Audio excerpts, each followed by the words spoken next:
Why and when should you move to concept creation rather than implementation? Project versus action. So now you have your situation described and you have a defined problem that you are going to work with. And now we need to take 2 more steps. As I mentioned before, a project is a mechanism of innovations, a mechanism of sustainable changes. A project will impact your community's mindset and will start further positive changes around you. Also, sometimes we do not have enough resources or power or opportunities to move immediately to the implementation step. Or our implementation plan won't be as effective as we wanted it to be. Have a look at this example. In this example, you have a problem and a solution. Are you sure that after Stewart Cleanup Day, people will stop littering in the green zone? Is it possible to invite everyone to Stewart Cleanup Day? Do you think people who are leaving trash will be a part of this cleanup? How will this cleanup day change your community? So let's not jump to step 4. Let's see how concept creation can help us.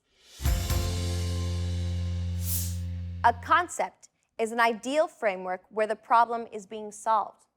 Concept creation lies in our ideal or dream world. The source for the concept is your imagination. At this stage, we would like to ask you to let go of all your rational thinking and be carried away by your dreams. You can also use such phrases as, if only. Mentally put yourself into an ideal world and imagine, if only all the people in my neighborhood cared about ecology and nature. And for this, you need to understand what you would do in that case. A concept answers the questions, how do I solve the problem? How do I impact the situation? A concept consists of 2 key elements, communication and your imagination. The main idea behind the concept is to involve as many people as possible in solving the problem. In other words, making this incongruence meaningful not only for you, but also for other people by giving an interesting form to your project. It is here that you must decide what is best to do. A festival, an educational project, placemaking activity, public art, infrastructural development, or social enterprise startup, together with the Athens County community. Close your eyes and start dreaming by yourself. Then share your dream with your team and invite them to dream with you. Something like this. I wish my neighborhood had an awesome playground for kids, but there is no funding for a new community park.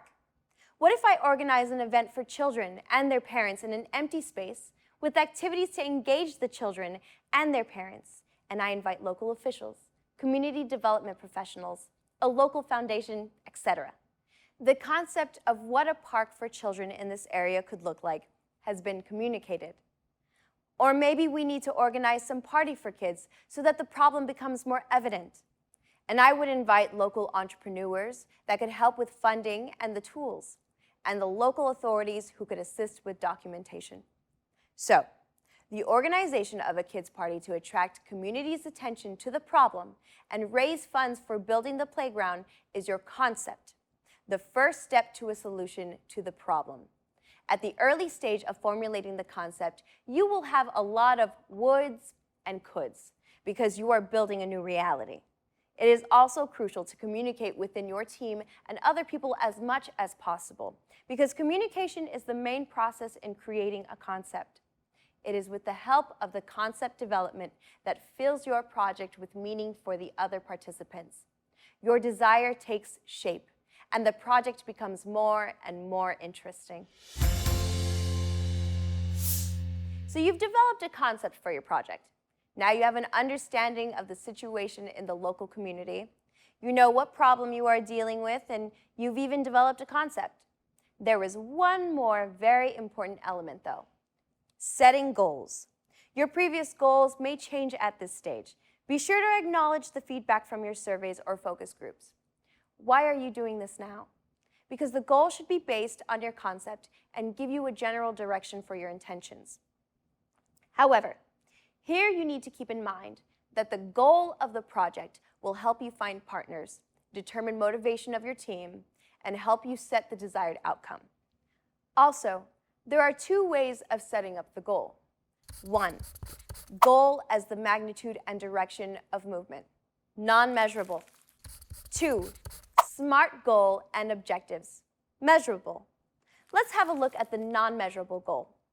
In this case, you are defining your intention that you cannot measure. For example, to strengthen the Plains' sense of community through place-making initiatives. To make the Stewart community eco-friendly with an educational event series. To create educational opportunities for youth and elders in Amesville. To popularize healthy lifestyles in Athens County. This goal must unite all your objectives and activities. Besides your intention, you should define your achievable goal and then measure your impact. In this case, your goal should be SMART. Specific. Select a specific area for improvement. Measurable. Quantify or at least suggest an indicator of progress. Achievable. State what results can realistically be achieved given the available resources. Relevant. Each objective should directly relate to your project. Time-bound. Specify the deadline for all the objectives. Do the same with your objectives. Objectives are small steps towards your goal achievement. You choose the objectives for a specific project implementation plan. Objectives are small steps towards your goal achievement. They should be as detailed as possible and include all stages of project preparation and implementation. They should be SMART too. The final step of your project is the implementation. In order to successfully complete the project, you need to make a clear, primarily for you, implementation plan. The implementation plan consists of 3 stages: project preparation, project implementation, evaluation of the results, and further planning. If we take a more detailed look, will consist of team building, project description, project design, activities planning, budgeting and resources, community engagement, approvals, promotion, implementation, feedback, success measurement, further planning. Estimate how much time each stage will take. Remember, you have a deadline, right? Determine the timing of the project based on your capabilities and energy. It is better to slightly overestimate how much time you would need for each stage so that you can prepare better and have leeway to react to any difficulties that may arise. Once you have all your project stages listed, you can create a project timeline.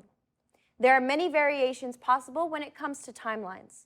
For example, you can list all your tasks under each month, or you can create a Gantt chart, or even put everything in a line. It's now time to work on your practical guide and complete tasks.